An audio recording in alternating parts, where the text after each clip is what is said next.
And we are live here in the Storycraft Cafe. My apologies. We had a couple of technical glitches there for just a second, but I think we're here now. I am Hank Garner, your host, as always, and today I'm super excited to have Brent Weeks on the show with me. Brent, it's been a couple of years since we got a chance to chat, but got a brand new book out just a couple of weeks ago, and what a better time to get to catch up than over a new book. How are you, buddy?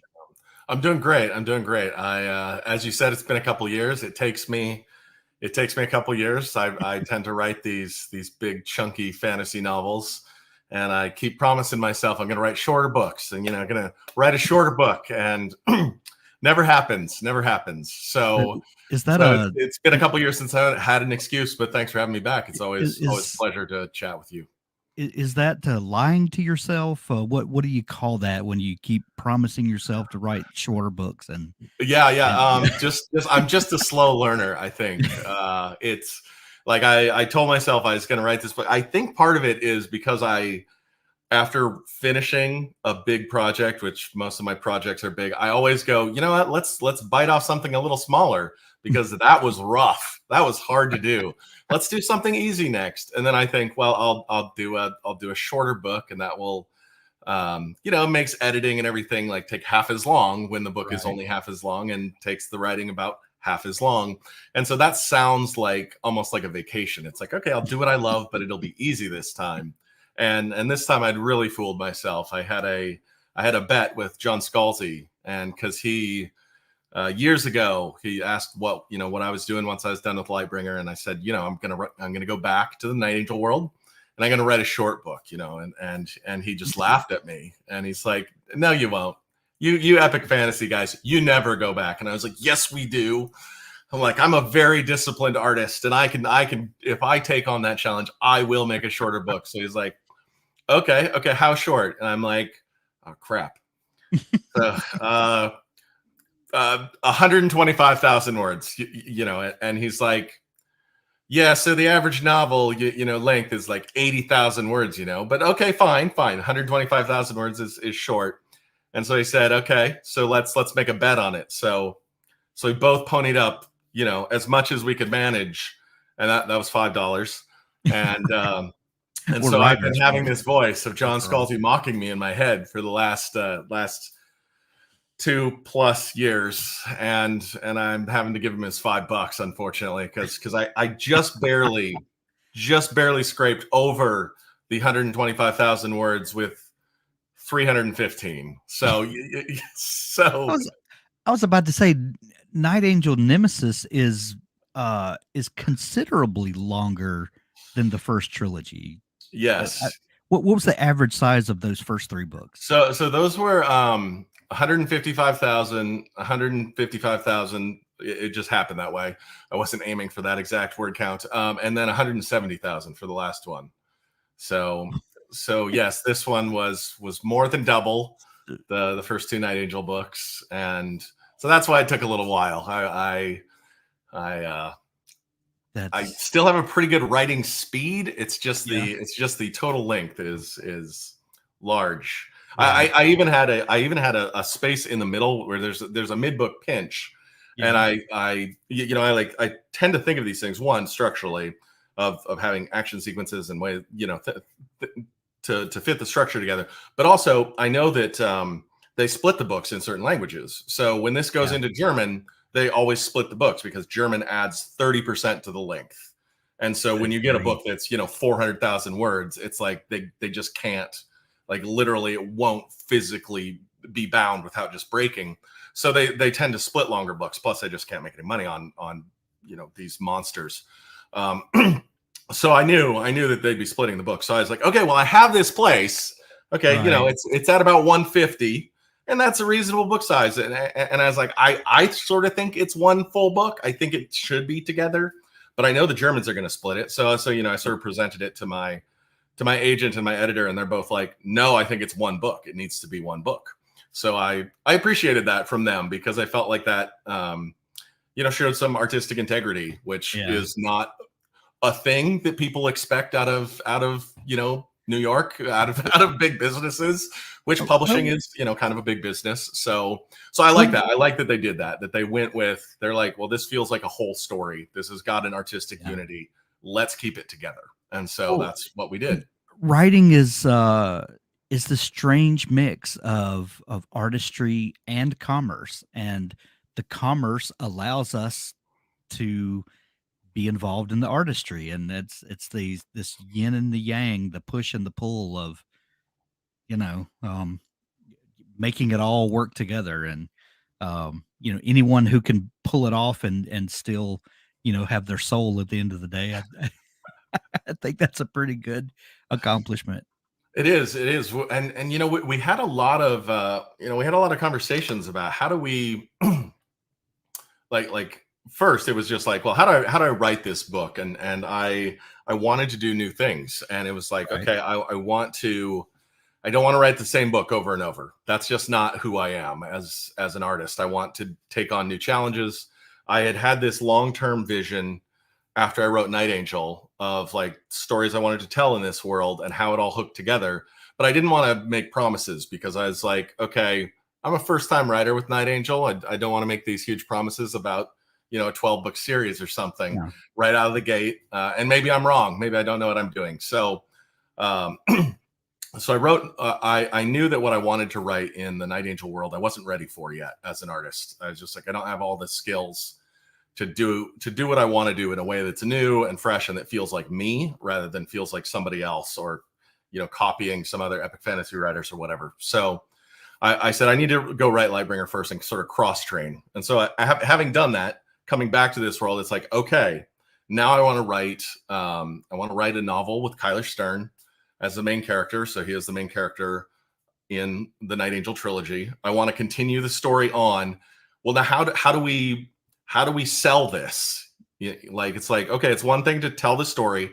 I decided to write it in first person, present tense. Much of it is in present tense. Eventually there's a frame story that gets introduced, and I do some of these slightly more literary things that I introduce kind of slowly enough, I think, that you can kind of figure out what's going on if you haven't read books very much that have those sort of things. But it was sort of like, okay, so I've got this book that's different, but has some of the same characters. And now how do we introduce that to readers? And we had some conversations about that. It's like, okay, is this Night Angel 4? It's like, well, I don't think it's exactly Night Angel 4. It's pretty different, even though it is Kyler Stern.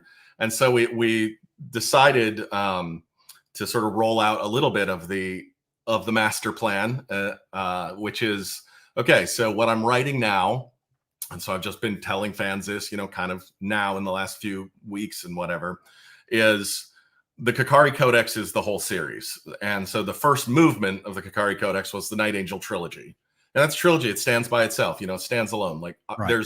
There's a finish to the story and you can be done there. Like, and obviously even book one could stand on its own. Yes, which was very deliberate. I really wanted to, like, I felt as a reader, I felt sometimes trapped into epic fantasy series. Like, okay, that book sucked, but I liked some of the earlier books, but I need to see how it ends. And that's not the deal that I want any fan to have from my work. It's like, well, that book sucked, but I guess I'm stuck.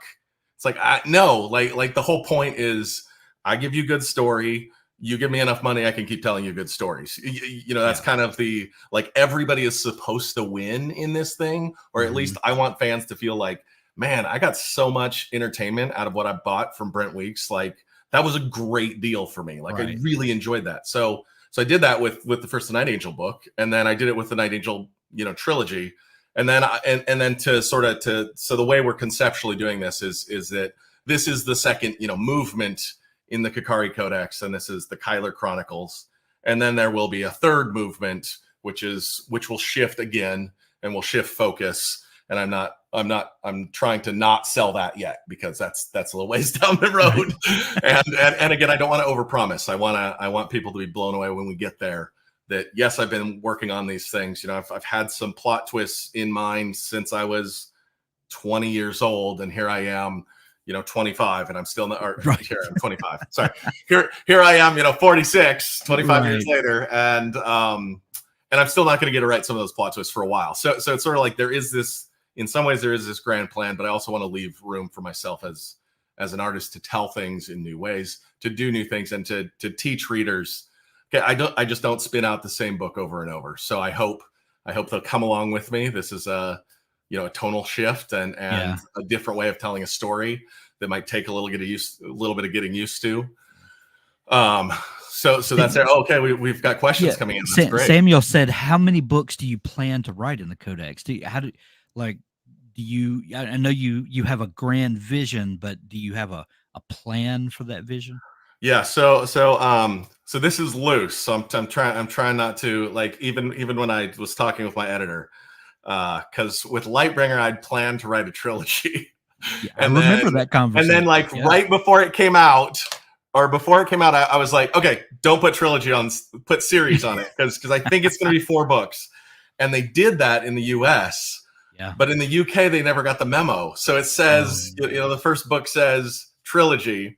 And so I've been living that down forever. So, and then of course it went from 4 to 5. So, right. In this, I said, well, we could call this, that they wanted Kyler Chronicles for the second installment here, and I was like, okay, I think it's only going to be 3. I'm pretty sure it's going to be 3. That's how I envision this second movement. And they're like, yeah, let's not put trilogy on that, just in case. But what I envision is 3 for the Night Angel trilogy, 3 for this. I envision the last series will be longer. So it would not surprise me if that's 4 or 5. But however, like I also like when I finished the Lightbringer series, I had this thought. I was like, this is incredibly difficult to do, to finish a series, to like the amount of just intellectual effort it takes to pull together all the threads. It's like taking the SAT every day for 3 or 4 years, 3 years. And it's like, that's not fun to do, just to make the storylines line up, to make sure that all of the plots, the subplots that you happily introduced 9 years ago, that those actually matter, that each character has an impact on the final outcome, that you've dealt with everything that you raised in ways that look organic or feel, etc. Like it's super, super hard. And I was like, I don't want to be doing that at 70. Like I don't want to get into a place where I'm trying to do this stuff that you need 110% of your brain capacity and your fluid intelligence to do when I'm old, and like I got a lot of crystallized intelligence, I've got a lot of knowledge, but like that thing of like flipping things backwards and being like, if you flip this upside down and stick it together, that works, like people do their best mathematical sort of things when they're young. It's like I think there's some of that's that fluid intelligence that you need for certain things, to bring things artfully together, that like, man, I would like to not be doing some of that stuff when I'm 70 with a huge series. So I'm trying to make sure that I'm not biting off more than I can chew, so that I end on really on a high note, so that I can do what I'm setting out to do, I guess. I think I'm one of 3 people on Earth who came to your work through the Lightbringer series and then discovered the Night Angel series. And the way that I would sell Lightbringer to people is I would tell them it's epic fantasy, but if Green Lantern was in this world, kinda, and then that would open up a whole conversation where we could really talk about the series. Sure. And that I just love that series so much, and my son and I bonded over that series, and he's now 19 and in college, and we love the series together. But then I between books 3 and 4, as you were publishing Lightbringer, I think I went and read the Night Angel trilogy, the original trilogy, and I love that this series, but they're very different series, and I remember when I first met you, you had mentioned that you were going to go back to the Night Angel world because you had more stories there that you wanted to tell. What is it about this world that you've now returned to that kept pulling on you to come back and tell more stories there?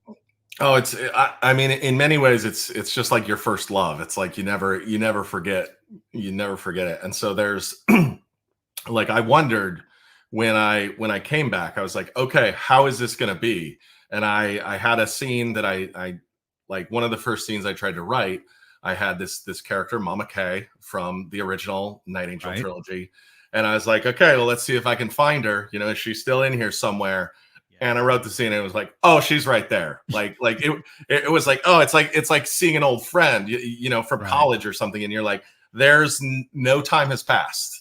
You're like, you're still there, and we still know each other, and okay, we can get along again. So like there was certainly some of that. There was like, I love these characters. I'd had these plans. I had plans for some of them, that like, okay, I'm going to see what happens to you when we do this. I'd had other things where I was like, okay, you have a big test coming, and I'm not really sure how that's going to go for you. And like, I'm not sure what the truth of the situation and your character by the time you get to that test, how it's gonna shake out. So like, I want to see how you do there. And maybe you're going to break my heart, or maybe you're going to surprise me and be amazing. So I sort of I set up. I have these tentative. I have these strong character arcs, and I have these sort of tentative character arcs in my head, and I have these big trials for characters. And I like want to see how we get there, because they have like characters, not often, but like sometimes they really do surprise me. I mean, like, well, I guess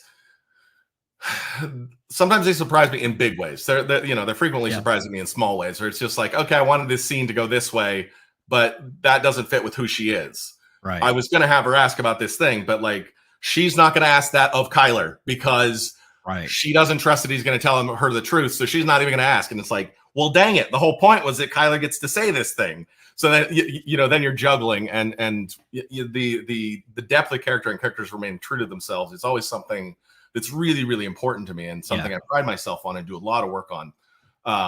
So I, gosh dang it, I got lost in the weeds there on your original question. So you got to forgive me. Well, I was the original question was, what was it about this world Oh, that yeah, pulled yeah. on you? I guess some of that was that discovery. It's that hope to be with these characters, to take them Yeah. to places that I'd sort of thought I would be done with by now. Like, I thought, okay, I'm going to do this Lightbringer thing, and then I'll, you know, surely by the time I'm 45, I will have written this big long series set in the Night Angel world, and then I'll be looking for something else to do. And now it's like, well, I've just left these guys hanging. Like they've got stuff. There's work left undone for these people. You know, I know who some of these people's kids are, and how the kids, you know, partially turn out. So you know, Yeah. there's things like that of like, I need to see you. I need to do this thing. And there's things about the Night Angel world that are like, I took some hard left turns when I decided to write Lightbringer. I was like, I don't want to write the same kind of thing over and over. So let's start with some very different world building blocks as I was building Lightbringer. It's like, okay, we're not starting in the streets, we're starting in the courts. You know, we're not starting with very low magic, we're starting high magic. Like, magic affects Right. everything in this world. We're starting in a different time period. You know, the technology and everything is in a different place. It's a you know, it's an early Renaissance world. There's guns and magic together, and guns and swords and Right. magic together, which is awesome. But this world is more, you know, rudimentary, and there's less magic, and there's more, you know, kind of grit under your teeth, because that's where the characters come from, and that's the kind of worlds that they've been dealing with. So there's something about that I've always loved, of just by being like, man, this world is tough. And so in Night Angel, it's like that. Um, there's this huge sense of darkness a lot of times, but there's always this hope. There's this light within that I think is the brighter, because the reality and the truth of the darkness, and that like, bad things can happen to good people. Right. Like, that's acknowledged in this world, and you see it, and it takes a piece out of people, and people have to confront that. And like, we live in a world where people can just boom, get cancer and be dead 3 months later, and you're just like, what the hell? Why Right. them? And Night Angel does that, and because of who the characters are, and their jobs, they interact with death a lot, and like, those are those are really stark questions for us as human beings. And it's like, Right. okay, wait, you use assassins, to talk about deep moral issues. It's like, yes, I Yeah. do. Like that's why. It's because like they're dealing with death, and like Right. so we want them to have special insights, and maybe they don't, and that's super scary. Oh, it's in its own way. So it allowed me to ask kind of different questions, like than Lightbringer, which had questions about power and power structures and how people act when they're treated differently, and lots of that stuff that maybe is a little more immediate to some of us, in a slightly more pampered lifestyle, like perhaps some of us kind of live, where Night Angel is much more like, man, you got it. What are you going to do to survive today? And it might Right. surprise you. So it's like visiting that old neighborhood in my memory. So It's so interesting to me, the way that fantasy in particular, um, allows you to wrestle um, with ideas and things going on in our real world, but to do it in a way that is removed from the things we're so attached to in the world, and in a lot of ways allows you to see the truth of a thing without being immersed in it, if that makes sense at mhm. all. It's like wrestling through an idea without being without everything counting so much for you in particular. Is do you think of fantasy That's and actually one of the things I really really love about fantasy is it allows us uh, to wrestle with these questions again without our tribalism, right? right? Like okay, if you're an American, you're watching this in 2023, you know where you line up, or people like you line up on like Sure. 50 different subjects, and you're like, well, people like me seem to think that this free trade issue should be put in these terms, and that's just how you're going to do it, because that's how people like you do it, whether you've thought it through for yourself or not. And fantasy kind of says, or like reading as a whole says, come here, I'm going to pull you out of your world, I'm going to plug you into a new world, and you're going to look at it through these eyes, and you're going to see things in ways maybe you never thought. And you read an old book, and you're like, wow, people are completely blind to some of these, racial issues or whatever, but they really care about honor or something. And you're like, when's the last time I heard somebody talk about honor when they weren't making a joke? Right. It's like, wait, but they're really serious about this. This is not a, like, wow, like I've stepped into a new world. And in some ways, I think that breaks us out of a little tyranny of our own time. And it lets Right. us, it lets, and a tyranny of our own groups of like, well, I have to think this because everybody that I know thinks this, and everybody who's not evil thinks this about this issue. And it puts us in somebody else's head, and it says, what if things were set up like this? And then what would you think? And this character does this thing. He thinks it's right. You can think differently, even as that character makes like these horrible choices. Like I invite you to like one of the things I did with the original Night Angel trilogy was there's a really good character who's done good things and paid the price for it, and then in the third book he slides into evil, and he does it by rational steps. And I was hoping that as he does that, like at different points, readers would pull away from him and be like, wait, I think he's a bad guy now. Or at least he's doing stuff that I'm really deeply uncomfortable with. And then I hoped that some readers would reread and be surprised. Like, wait, I was okay when he was massacring people just by his orders off stage. But then when he indulged in sexual violence on stage, that's when I gave up on him. Wait. Right. Hold on.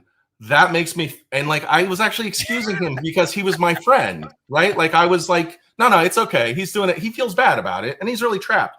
Like I was excusing evil because that was a guy I felt good things about, and that should kind of horrify you as a reader. And like I want to set those things up. I want to do that, and like that's one of the powers of fantasy in particular is I think fantasy pulls you the farthest from your own tribe, and it puts you into a completely new world, and it trusts you, and it says, okay, be a moral human while you read these people doing things sometimes right, sometimes wrong, and then step away from it and go, gosh, how do I feel about that? What do I think about that? As an individual, maybe I need to go talk to somebody about that, because that made me think about things really differently. Like one of the all-time great reviews that that I stumbled across was just some Amazon review, and this guy said, "I feel like this book is deeply subversive, but I don't yet know how." And I just love that. It was like, wait, this book is making me think. Like, I read a book about ninjas, and it's changing me somehow, or making me think in different ways that I haven't developed those muscles yet. Right. And I love doing that for people. I love being like, yeah, it's a story about, ninjas and killers and prostitutes and people who make horrible choices, and yet maybe it's got something to say to you if you've got ears to hear. So that's fun for me.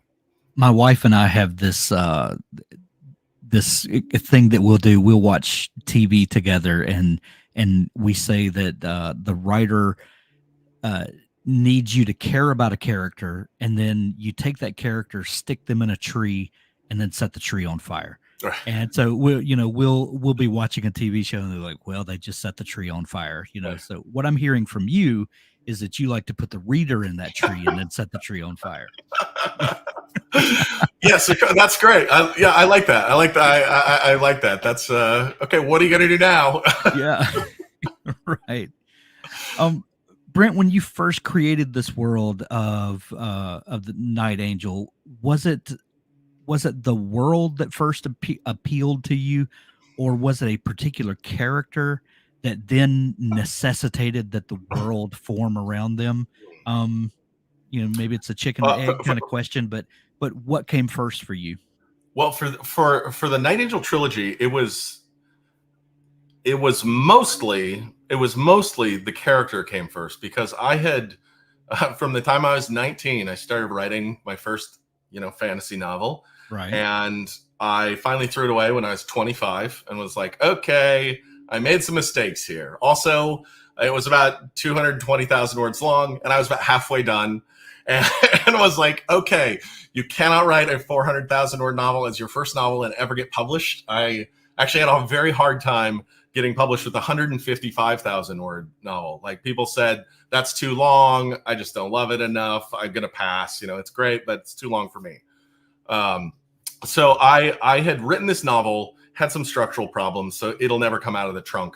But this one character showed up in that novel, and he saves this girl, but not for her sake. He's just pissed off about something else, and then he kicks a bunch of people's asses, and then he leaves, and it was like, wait, who the hell was that guy? And so when I decided, wait, this guy he's a killer, but he's got some kind of a code. He doesn't really care about her exactly. He cares that other people are violating what he thinks is right, but he doesn't really explain what that is. And then he's just gone. And I was like, okay, I got to throw away this novel. What if I didn't throw away everything I've done? What if sort of the main events of this novel still happen? They're just 20 years in the future. So let's rewind the clock, take this character, figure out where he came from and what he did. And so it's like, okay, well, there's this town that they mentioned that's like the worst town, and crime is totally rampant in that town. So that's scenario. Okay, let's. I bet he grew up there. Because how do you get like my main problem was how do you get a moral assassin, a moral killer? And my answer to that was, well, you'd have to have a kid in such a bad situation that it seems like a logical decision for him to take this horrible road out. Like, all the other ways out for him are worse. And that's the only way I could see that happening. And then, of course, what does it do to somebody if they're a moral person and they're trying to be an assassin? It's like, well, that's going to cause them all sorts of problems. So it was that process of rewinding the clock by 20 years, moving to a different city, a different part of the world, and being like, okay, this city has to be fundamentally corrupt. All the things that we set up to take care of children, must be broken in this city, right? Because nobody's taking care of children. And okay, there's got to be crime. There's got to be all this. He's part of this group. Okay, so that was sort of the initial setup. Was I sort of already built a lot of the world, but the environs of the city and the structure of the city was this has to be the worst possible environment, where you have a basically good kid trying to survive in order to become what I wanted him to become, or what I had for him to become. So it was a lot about the character for this particular in this situation with Night Angel. Samuel asked an interesting question, and I'm going to frame it a little differently than he Mhm. said. But there have been um, some books recently with some problematic issues historically, culturally, and some of those have been updated. Much to you know, much debate has gone on about whether you should um, change with cultural sensitivities, and Sure. there's a whole conversation to be had around that. But my question is, because you do write characters that are kind of morally gray and who maybe don't, and by your own words and by that Amazon review, your work can be a little subversive and intentionally so. Do Mhm. you ever worry that some of the subversive nature of the stories you tell and some of the characters that you write and how they're kind of morally, all along the spectrum, and sometimes the same character is all over the Right. spectrum? Right. Do you ever worry that those characters or those situations you write might be misconstrued, or maybe taken out of the context that you intend for them to be in? Maybe that's the Sure. best way Yes. to say that. Well, in one way, I have the luxury of Mhm. writing to readers, which, Yeah, which I think raises the bar a little bit. I think there's things in the books, certainly in the initial books, in the initial Night Angel trilogy, that I wouldn't put on screen, because there's a difference to seeing things than to sure. hearing them described, and how far back you pull the camera and stuff can be very different than the Sure. image itself. The image can just be searing. Um, because we are visual creatures. Right. Secondly, I think the audience is, even with your kind of crazy people, it's like you get book crazy people. Oh, At yeah. least they can read. They're Right. engaging with the word, and so I have tended to be like, I'm going to trust you guys, and there are going to be people who misread it. And there are Mhm. going to be people who, maybe misread it until they run into the right critic who says, no, that's not what he was saying. I see my name next to stuff that Durzo Blint says, life is meaningless, Brent Weeks. When we take a life, we take nothing of value, Brent Weeks. And it's like, Yeah. okay, yes, a character of mine said that.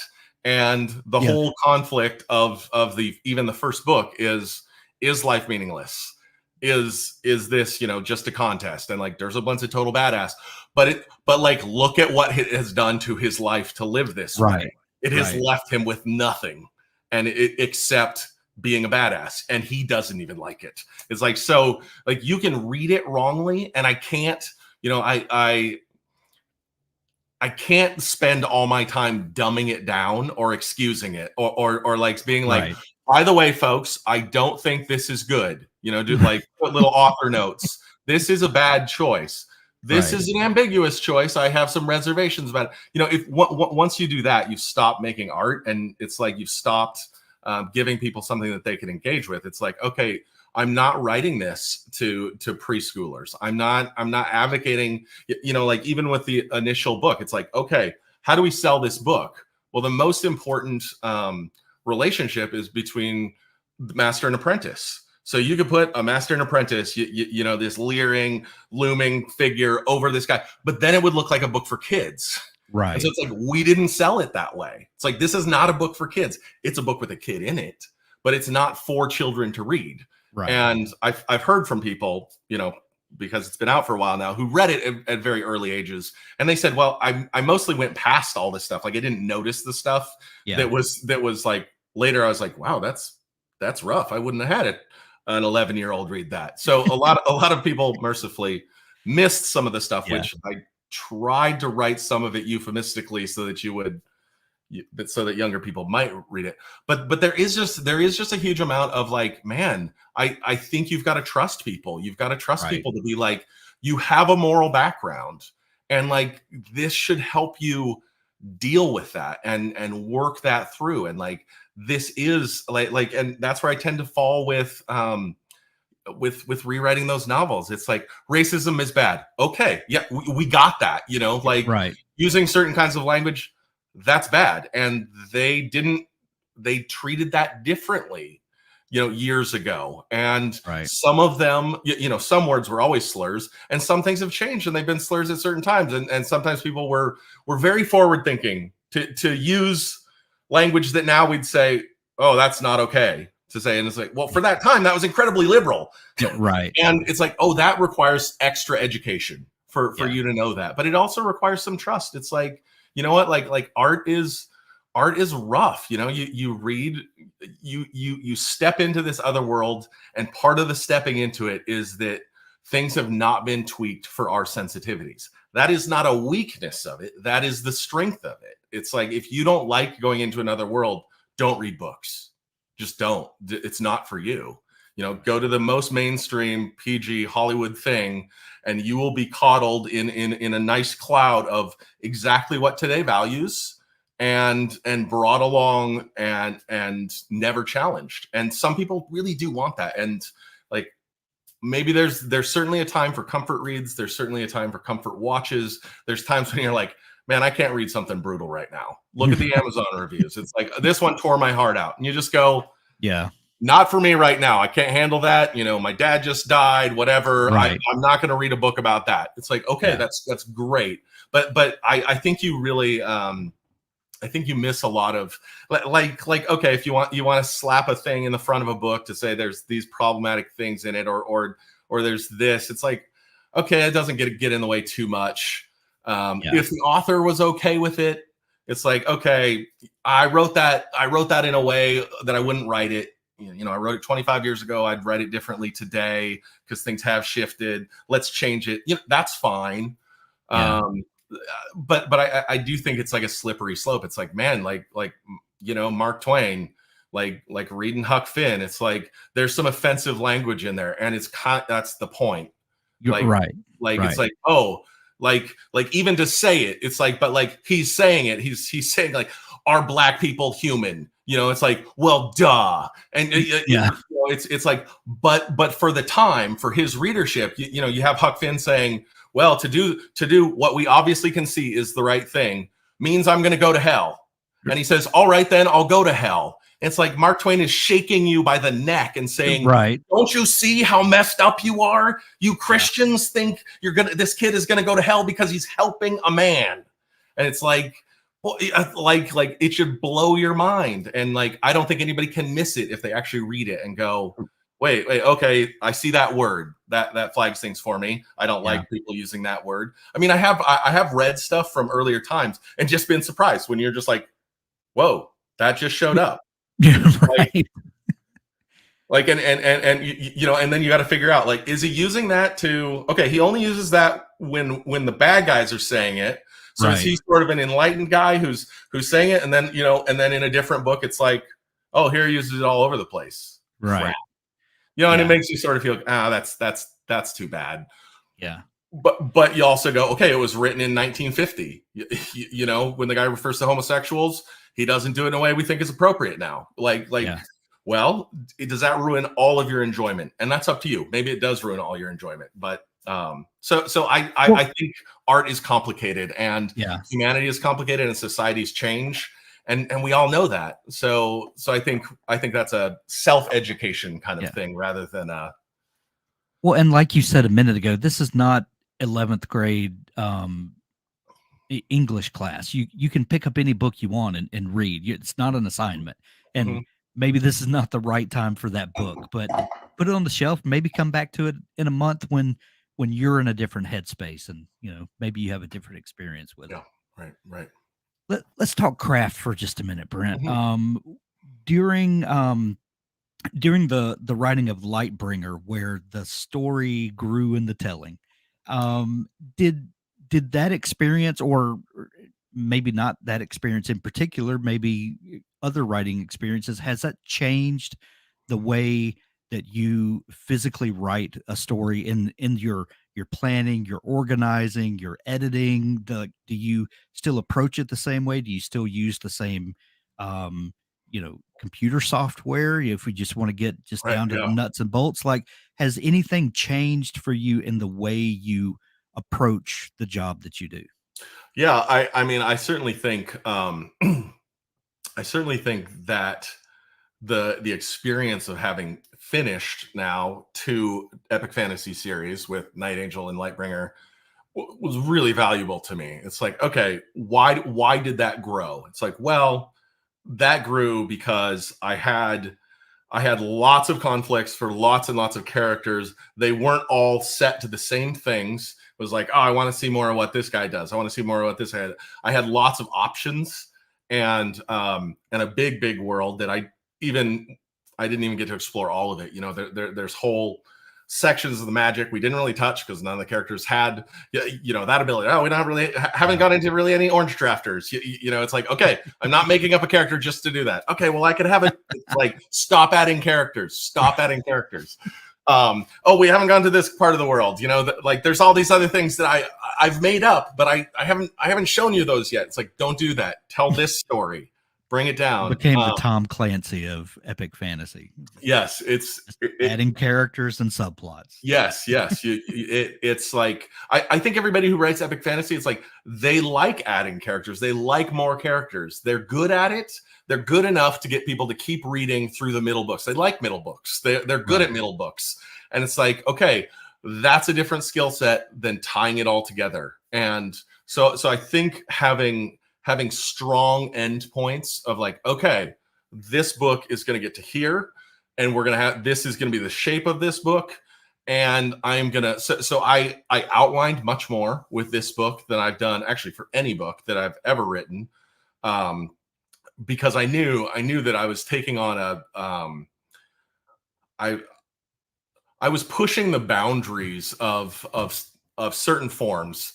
And I was like, okay, to do that, I need this strong spine so that as I'm playing these games, it's like we're still obviously moving forward. There's lots of flags about how our progress is going so that you feel like, okay, this story ends. I want there to be more. I've left some characters in places where you're like, wait, what's going to be next? But at the same time, it's like, okay, the story has ended. Like there was a question and it has now been answered. And like having that for each volume and having that build obviously to a conclusion rather than having it slightly more open is something I learned. I think I've learned. I think I've learned it successfully. And then there is just that, like, there's always more to tell. There's always new characters that pop into your head and you're like, I want to tell about this woman. Oh my gosh, she's got cancer and she's dealing with this thing, and the magic that she's using is killing her, but she's got to use it because it helps her do X, Y, and Z. And it's like, honey, you're in book 5. Bring it back. It's like, right. but I've already got like so much with her, and then I think I can make her tie in. And it's like, okay. But when you do that, like the characters that people already love are going to get less and less screen time, right? And you're, okay. So figuring out that give and take between what readers are reading for and what they love and what you love because you've seen everything is I think an important sort of perspectival flexibility that you need to have.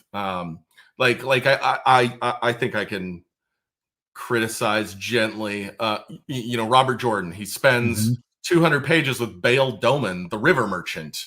And it's like, okay, well, the river merchant is able to show you a lot of land. And like, okay, so he can show you that. And he moves some characters around a couple times. But it's like, but I don't want 200 pages with Bail Doman, river merchant. I don't care. I just don't care as a reader. And it's like, oh, well, Robert Jordan loved that character because he got to do things with that character. And he lost sight of the difference between why are readers reading. And it's like, okay, I got 0 of Rand al'Thor in this book.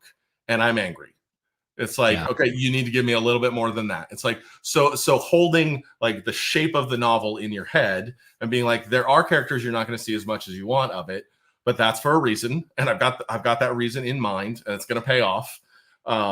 And holding like that give and take between reader and author. It's like, okay, am I giving you what you came here for, but also giving you what I want to tell? Like I think that's a valid thing. And I don't think it's like, oh, well, I'm an artist and I just get to do whatever I want. It's like, fine, then don't publish the books. If it's really just for you, then put it in your drawer and feel super satisfied at what a genius you are. and they can publish it when you're dead or something. It's like, Yeah. no, we actually tell stories so that people receive them, I think. Right. And it becomes this thing that you've created becomes bigger than you. And even though you're the creator and these things all originated in your head and in your heart, they once you put them out to the world, they kind of become more than that. And it's very weird. And it's very weird for a lot of writers to come to that realization that this thing that is so close to and dear to you Mhm.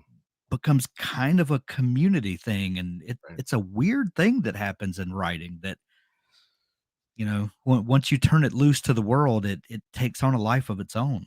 Absolutely.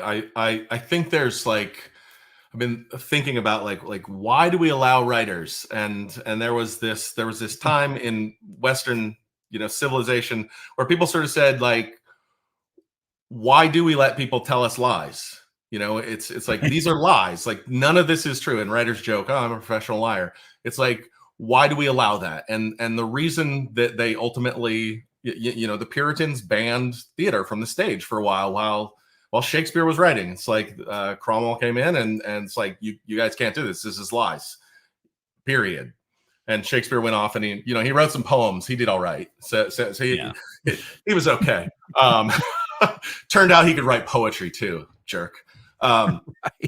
But the reason why we allow writers to tell lies is we do it to tell the truth. And so I think when you pull people out of their world and you put them into some other character who they have nothing in common with, it's like somehow that casts light, if it's done well and it's done honestly and it's done in a real way, on their own lives in ways that are kind of mystical. And it's amazing, like that actually helps people. Having people tell you, "You helped me, your books helped me through a really dark time in my life." It's like, why did that happen? Well, it's because Night Angel is set in a really dark universe, and yet there's hope.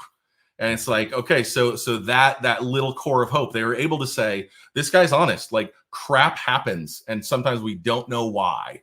Yeah. And we can all acknowledge that truth and not explain it away and say, "Oh, there's a greater purpose, there's a greater plan. It's all going to be fine," which is what we tend to do. And especially Americans tend to be very optimistic and like, it's going to be great, it's going to be fine, you're going to come out of this stronger than ever. And it's like, no, it just sucks sometimes. Or maybe you'll come out of it stronger than ever, 30 years from now. But Right. something awful just happened to you. So I try to put that in my world. It's like, something awful can happen, and yet there's still some hope. There's still some way to push through. And there's characters who model that. And so readers react to that. And it's like, they didn't have anything in common with Kyler or with the other characters, except this thing of like, I've experienced the darkness and somehow I pushed through, and these books meant something to me. So you're right. It's a mystical thing.